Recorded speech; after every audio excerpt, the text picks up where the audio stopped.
3 nga 5 shkollat e njësisë administrative Orikum këtë të hënë nuk i hapën dyert për të pritur nxënësit e tyre.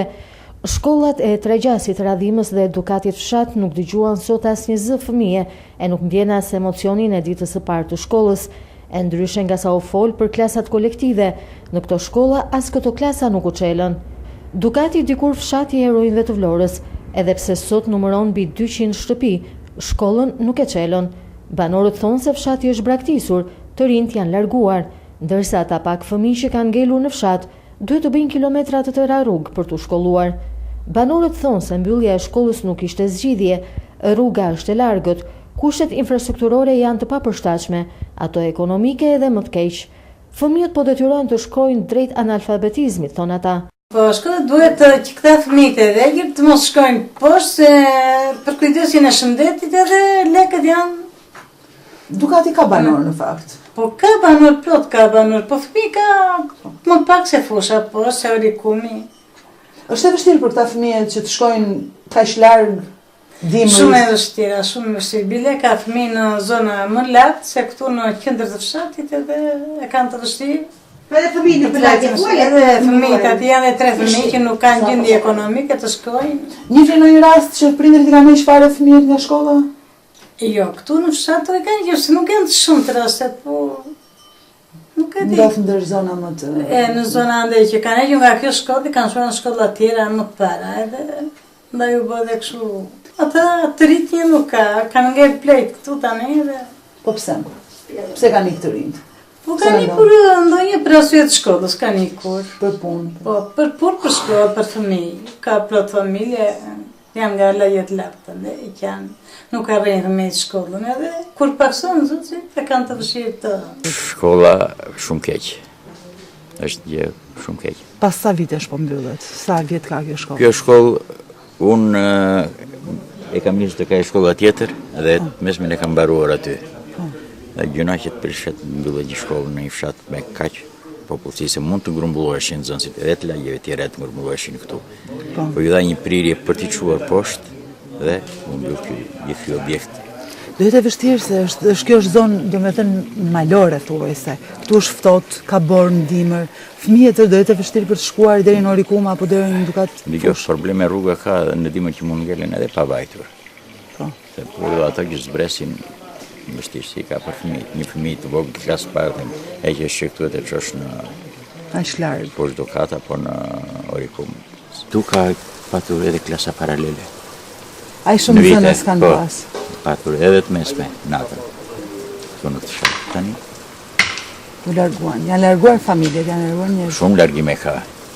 Po nëse do të bëhesh grumbullimin e nxënësit, nuk do të arrijnë. Është një gjë që do praktiset gradualisht. Se fryma e njeriu e mba. Radhima e njohur për pozicionin gjeografik si ballkoni i Jonit, po braktiset nga banorët e saj.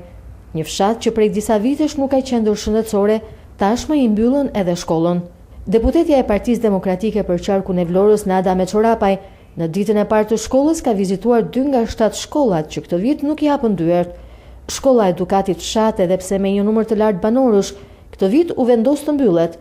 Nxënësit e saj do të udhëtojnë drejt Orikumit ose Dukatit Fush për të ndjekur vitin arsimor, një distancë kjo mbi 10 kilometra.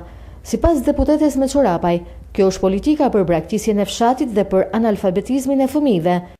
Sot jemi në Dukat Fshat, është data 17 shtator, është dita e parë e shkollës, ku gjithë fëmijët duhet shkojnë në shkollë. Është një ditë e cila për gjithë fëmijët, po për prindrit, për mësuesit është një ditë që të gjithë e presin me padurim, por në fakt në vendin ku jemi në Dukat Fshat, në shkollën e këtij fshati, e cila është një nga shkollat e mbyllura në qytetin e Vlorës. Realisht janë 7 shkolla të cilat mbyllen për këtë vit arsimor në qytet. Vetëm në njësinë administrative Orikum mbyllen 3 shkolla dhe konkretisht ajo e Radhimës, e Tregjasit dhe Dukat Fshatit ku jemi. Këto shkolla janë shkollë me një histori mbi 100 vjeçare, të cilat kanë nxjerrë breza të gjithë arsimdashësit, fëmijësh të shkolluar, breza të gjithë intelektualësh. Ajo që është në therse është vetë gjendja në të cilën ndodhen këto zona, siç ju e shikoni këtu nuk ka asnjë fëmijë, nuk ka mirësevini zënës të dashur. Në kushte tjera ky obor do të ishte me zëra të gëzueshëm fëmijësh me një tjetër atmosferë. Në fakt, këtu mbizotëron heshtja, është një heshtje në fakt që vret, sepse në vend që të imponohet arsimimi, të jemi një vend të cilët të ofrojmë mundësira për të arsimuar, sot u hiqen këto mundësira edhe këtyre banorëve të kësaj zone. Kjo është një zonë me traditë, me histori, me kulturë. Tek të gjithë banorët ka pasur një ndjeshmëri shumë të madhe mbyllja e shkollës, dhe një nga arsyet kryesore është braktisja e fshatit. Braktisja e fshatit për shkak të gjendjes shumë të rënduar ekonomike në të cilën ndodhen këta banorë. Është një fshat I cili ka pas një popullsi shumë fish më të madhe se sa ajo që është sot aktualisht, dhe një gjendje ekonomike shumë herë më të mirë se sa që janë sot. Sot, propaganda e rilindjes ka bërë mbylljen e shkollës, braktisjen e fshatit, një varfëri ekstreme shumë të madhe të përmasave të mëdha që ka përfshirë këtë zonë, dhe kjo I ka çuar njerëzit për t'u larguar, për ta braktisur dhe për të qenë ky produkti sot. Kjo krizë ka filluar nga shtylla kryesore që është kriza ekonomike, sociale, dhe pastaj gjurma që ka lënë mbrapa është mbyllja e shkollës, dhe kjo është ajo që dëmt më shumë për gjithë komunitetin vendas këtu, por dhe migjerë. Kjo është një situatë shumë e paqartë. Nxënësit në këto ditë të para duket se do të transferohen për në shkollën e Orikumit, në shkollat që mund të jenë të afërta, por për familjet që janë në pamundësi ekonomike kjo do të fillojë duke u zbeu rrugës, sepse është e papërballueshme për vetë jetesën, për vetë llojin e punës dhe stilin e jetesës që ka fshati, që ka një specifik tjetër të veçantë, kanë të pamundur prindit që të fillojnë dhe të çojnë fëmijët, dhe mendoj prindit që kanë 2 apo 3 fëmijë për t'i çuar, për t'i shoqëruar me 2 cikle apo të qofshin dhe në klasa kolektive. Përpos pjesës tjetër që cilësia mësimdhënies është lë për të dëshiruar. Kjo është një gjë që është shumë realiste për situatën, dhe është një nga problematikat më të mëdha për të cilët kanë pasur shumë kontakte nga banorët vendas këtu të fshatit, dhe si një nga ankesat më të mëdha të momentit të zonës. Një tjetër institucion arsimor I mbyllur këtë vit, po në njësinë administrative të Orikumit, është edhe shkolla 100 vjeçare e Radhimës, një fshat turistik që përkundër premtimeve për zhvillim turizmi, po detyron banorët e saj ta braktisin. Jojmë të jemi në njësinë administrative në Orikum, në vimësi jemi në shkollën e fshatit Radhim, një shkollë e cila është mbyllur, një shkollë e cila është një shkollë me histori, një shkollë që I ka dhënë shumë gjithë trevës, në një fshat si Radhima me destinacion zhvillimi turizmin, kur në fakt propagandohet me të madhe për plane zhvillimore, për investime të mëdha në Radhim.